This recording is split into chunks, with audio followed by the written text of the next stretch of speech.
Hello friends, आज हम करेंगे एक नई वीडियो। आज हम करेंगे ISLM मॉडल।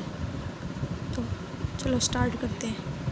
ISLM मॉडल था जो वो दिया गया था जॉन हिक्स के द्वारा 1936 में दिया गया था। ये दिया गया था जब कीन्स की journal theory of employment interest and money publish हुई थी। उसके एक महीने बाद ISLM मॉडल को इंट्रोड्यूस किया था जॉन हिक्स ने 1936 में। ISLM का मतलब क्या है? ISLM का मतलब है, IS का मतलब है गुड मार्केट इक्विलिब्रियम और LM का मतलब है मनी मार्केट इक्विलिब्रियम। जो IS है इसमें I का मतलब है इन्वेस्टमेंट और S का मतलब है सेविंग, और LM में L का मतलब है लिक्विडिटी प्रेफरेंस और M का मतलब है मनी सप्लाई। और जो ये ISLM मॉडल है, इसमें जो IS है ये हमें बताता है, जो ISLM मॉडल ये हमें बताता है interaction of the good market and money market.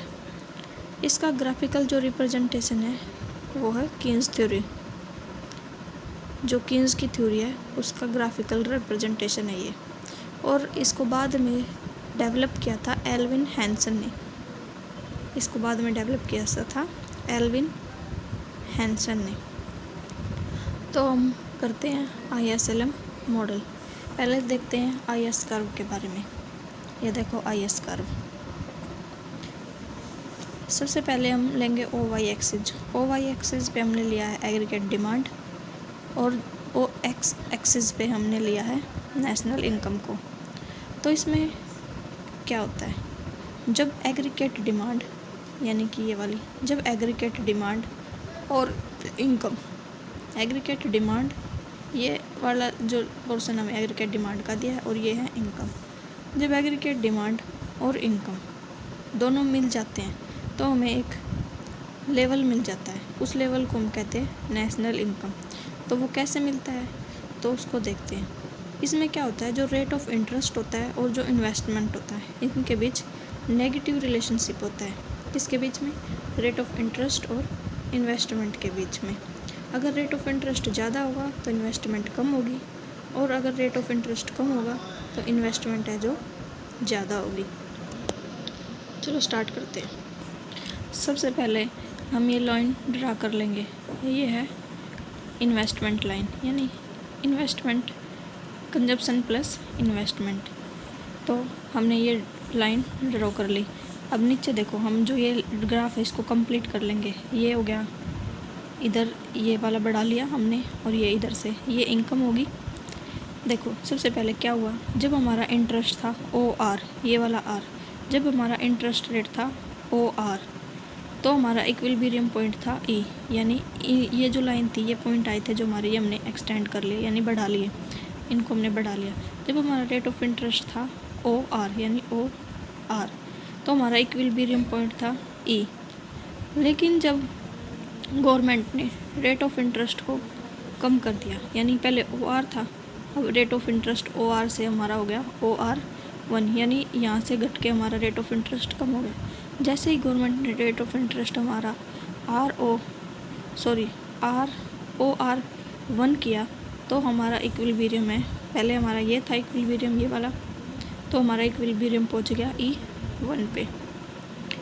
जब हमारा इक्विलिब्रियम यहाँ पे पहुँच गया, यानी कि जब हमारा इक्विलिब्रियम था E तो हमारा इन्वेस्टमेंट था I, लेकिन जब हमारा रेट ऑफ इंटरेस्ट कम हुआ तो हमारा इक्विलिब्रियम पहुँच गया E1 पे, और जो हमारा इन्वेस्टमेंट है वो बढ़ गया इतना, यानी इस पॉइंट पे, यानी C+I1 हो गया। जब E1 पे पहुँच गया तो गवर्नमेंट ने दोबारा से फिर रेट ऑफ इंटरेस्ट को कम कर दिया। अब हमारा रेट ऑफ इंटरेस्ट हो गया OR2, ठीक है। पहले OR था, फिर OR1 हुआ, फिर OR2। जब हमारा रेट ऑफ इंटरेस्ट OR2 हो गया, यानी OR1 से भी OR2 कम हो गया, OR1 से OR2 पे पहुंच गया। रेट ऑफ इंटरेस्ट कम होने से हमारा जो इन्वेस्टमेंट है, एक नॉर्मल सी बात है, जैसे ही रेट ऑफ इंटरेस्ट कम होता है तो हम क्या करते हैं, मार्केट से लोन उठाते हैं और उसको इन्वेस्टमेंट कर देते हैं। उसकी रेट ऑफ इंटरेस्ट होगा तो हमें कम ब्याज पर पैसे मिलेंगे, तो हमारा इन्वेस्टमेंट है जो वो बढ़ जाती है। जब जैसे ही जो रेट ऑफ इंटरेस्ट कम होने से इन्वेस्टमेंट बढ़ी और हमारा जो इक्विलिब्रियम था वो E2 पहुंच गया और जो इन्वेस्टमेंट है वो भी बढ़ गई। पहले C+I थी, फिर C+I1 हुई और C+I2 होगी। जब रेट ऑफ इंटरेस्ट हमारा OR2 हुआ तो इन्वेस्टमेंट बढ़ने से जो इक्विलिब्रियम पॉइंट हमारा वो भी बढ़ गया। जैसे ही रेट ऑफ इंटरेस्ट कम होता है तो इन्वेस्टमेंट हमारी बढ़ जाती है। अगर इन्वेस्टमेंट बढ़ेगी तो हमारी जो नेशनल इनकम है वो भी बढ़ जाएगी। अब देखो ये पॉइंट मिल गए हमारे रेट ऑफ इंटरेस्ट कम होने से। अब ये पॉइंट थे ना, यहाँ से हमने इस लाइन को यहाँ पे पूरा ड्रॉ कर लिया, इस वाली को यहाँ पे और इस वाली को यहाँ पे। जब हम तीनों लाइनों को कंप्लीट कर लिया तो हमारे पॉइंट निकल के आए। जैसे रेट ऑफ इंटरेस्ट ना था ये पॉइंट और ये पॉइंट रेट ऑफ इंटरेस्ट वाले, तो हमने इन तीनों पॉइंटों को जॉइन कर दिया। जब इन तीनों पॉइंटों को हमने जॉइन किया तो हमारा जो IS कर्व है वो ड्रा हो गया और ये हमारी इनकम थी OY1 OY2। तो ये पता चला आपको कि जो इनकम है हमारी कैसे बढ़ी। जब रेट ऑफ इंटरेस्ट हमारा कम था तो उससे हमारी इन्वेस्टमेंट बढ़ गई। इन्वेस्टमेंट बढ़ी तो हमारी एग्रीगेट डिमांड है जो वो भी बढ़ गई। एग्रीगेट डिमांड बढ़ी तो हमारी जो इनकम है वो भी बढ़ गई।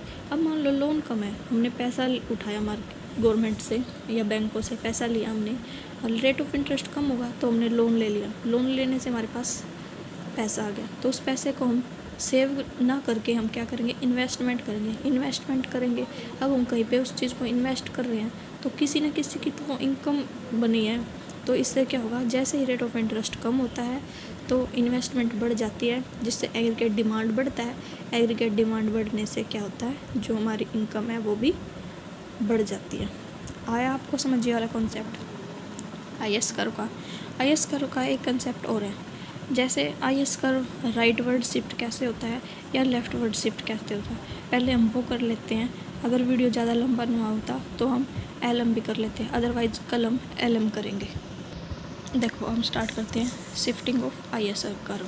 इसका रीज़न क्या होता है, जब हम ऑटोनोमस स्पेंडिंग करती है, यानी जब गवर्नमेंट एक्सपेंडिचर करती है किस पे, किसी हॉस्पिटल को बनाने में या स्कूल को बनाने के जो भी खर्चा करती है, उससे क्या होता है, हमारा आउटपुट है जो बढ़ जाता है।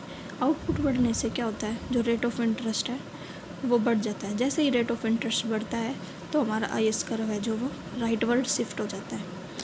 और एक बात और, जो हमारा IS curve right word shift होता है, इसका मेन रीज़न क्या होता है, इसका मेन रीज़न होता है फिस्कल एक्सपेंशन। देखो ये हमारा LM कर्व है, ये हमारा IS कर्व है। अब देखो जैसे ही हमारा रेट ऑफ इंटरेस्ट बढ़ा, पहले हमारा रेट ऑफ इंटरेस्ट था OR, लेकिन जैसे ही रेट ऑफ इंटरेस्ट बढ़ा हमारा रेट ऑफ इंटरेस्ट हो गया OR1। अब देखो ये IS कर्व था, रेट ऑफ इंटरेस्ट बढ़ने से हमारा IS राइट वर्ड शिफ्ट हो गया, ये हो गया rate of IS right side में। ये होता है राइट साइड, इधर वाला होता है लेफ़्ट साइड, तो ये राइट में गया, ये LM करता, ये IS करता, ये राइट में गया। अब राइट में बढ़ने से ये पॉइंट हमारा ये हो गया, जैसे ये यहाँ पहुँचा तो ये हमारा नीचे की तरफ चला गया।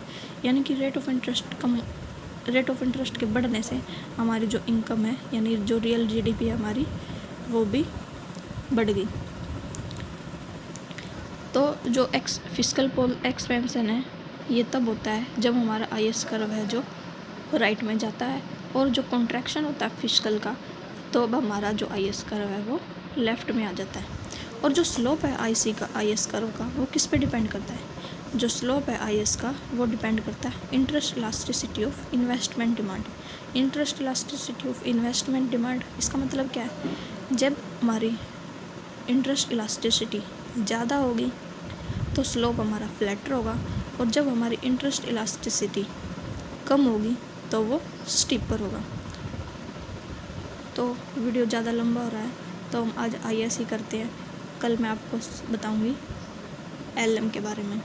तो प्लीज़ अगर आपको वीडियो अच्छी लगी, वीडियो को देखना ज़रूर, पूरी कंप्लीट वीडियो देखना। अगर आपको वीडियो अच्छी लगी तो प्लीज़ वीडियो को लाइक कर देना और चैनल को सब्सक्राइब कर देना, और टेलीग्राम चैनल का लिंक मैं डिस्क्रिप्शन में डाल दूँगी। प्लीज़ यूट्यूब चैनल को भी सब्सक्राइब कर लेना। कल इसका नेक्स्ट पार्ट डालेंगे हम LM। तो प्लीज़ वीडियो को शेयर कर देना एंड चैनल को सब्सक्राइब कर देना। Thank you so much.